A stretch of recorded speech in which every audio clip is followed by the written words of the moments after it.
con mất chưa cú giống bè tôi ship cả tay tao bè tôi giống hai đu nè linh ta thiết là cú tuyết một bé thế à ít giờ có tôi chơi ít sẽ được cũng mua à em một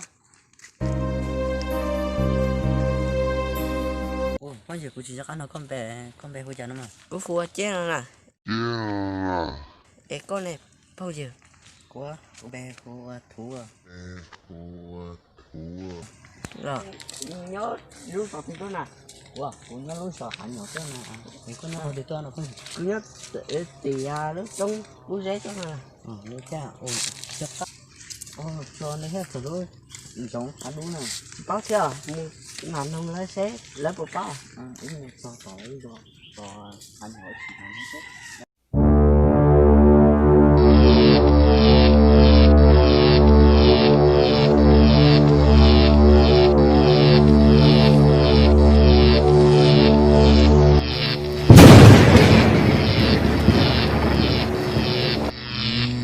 쟤 누나 선동은 제 한번 같이 생봐.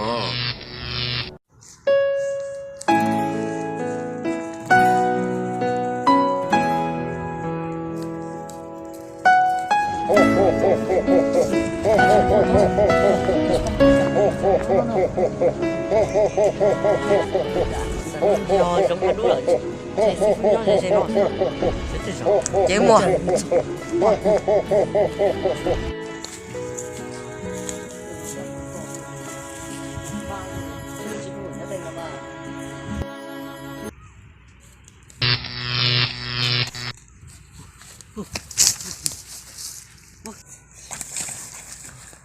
tụi bé bây giờ xíu nè có xíu bao thế à ở xíu một nông cái chấp vào luôn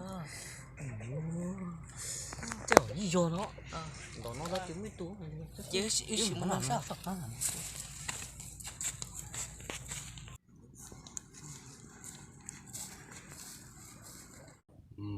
Dù mong muốn tờ chế trong một sai trò.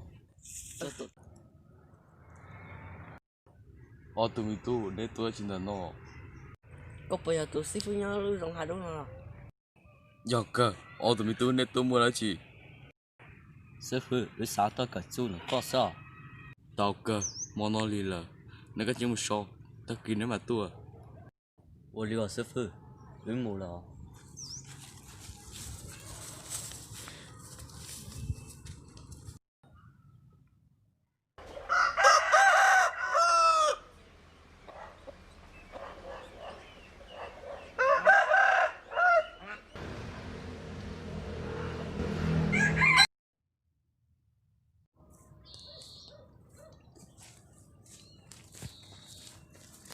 sư phụ ý tôi là Nếu tôi đó, tôi chế mình là xóa tiền đã. linh ra sư phụ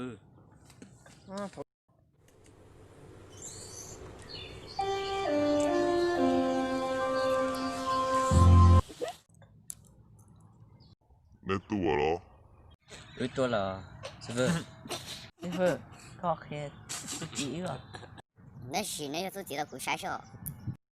ô liều sư phụ không như có vấn đề à tao cần của món đây con chưa có sao vậy to dòng máu lạc hồng 4000 năm dòng máu đỏ tươi chảy trong tim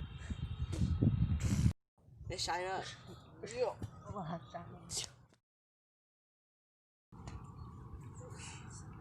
rừng trái sư phụ Trả đi cho phi phù lo cay luôn.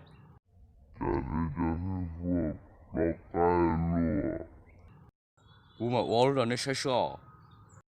Nên lên thì tụi nó cũng xì. tao cần sư phụ cũng tao có gì kìa Cô nào lo xe, của mà sư phụ lo tao. ô liều sư phụ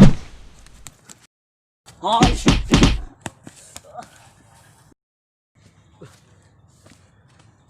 Trời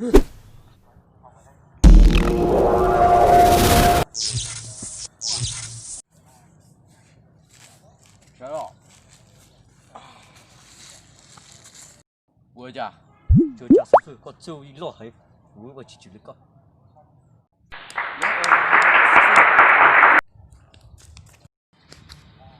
今后那么，那主要是少点啊。